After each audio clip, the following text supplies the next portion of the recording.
Sir, halaman lang yan, pinagbabawalan yung kami. Iglesia kayo, sir, iglesia kayo. Nagtatalo itong isang presidente mga tol na nasunugan at itong sa mga taga-iglesia, no? So nagkaroon sila ng pagtatalo rito kasi nga bagong tanim lang ata itong mga halaman ng iglesia, no? Na kung saan pinaglagyan nila ito ng gamit, no? So wala naman daw masisirang halaman. At yun yung maririnig natin sa conversation nila. No, so nagkataon lang na dapat talaga pairalin yung pagiging makatao, no? Wala naman po tayong masabi sa Iglesia ni Cristo. Nirerespeto po natin ang mga yan. Pero sana pairalin po lagi yung pagiging makatao. Kasi tulad niyan, mga nasunugan na nga, no? Mas mahalaga ang buhay ng tao kaysa sa mga halaman na yan. No, ang mga halaman pwede mong itanim yan. Pwede kang magtanim ulit.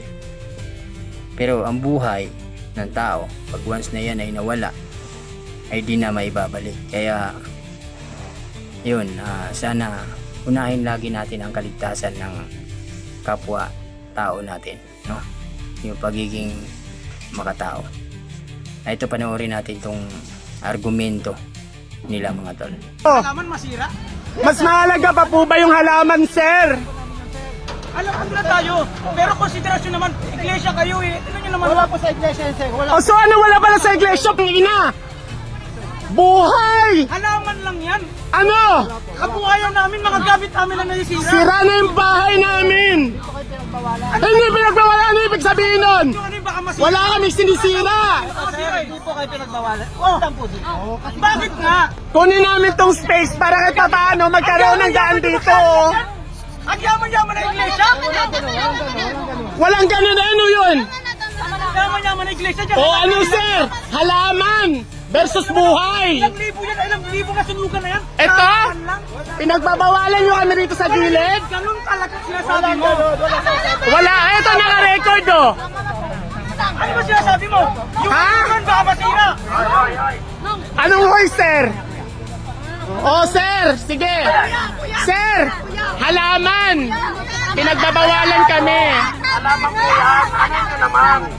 Diyan na nga po kayo eh. Pumapayag naman po Oh, kami. Huwag na yes, po sir. kami halaman. Hindi po namin sinisira yung halaman, sir. Kunting konsiderasyon, maglalagay lang kami ng gamit, pero walang halaman na masisira, sir. Wala na lang po.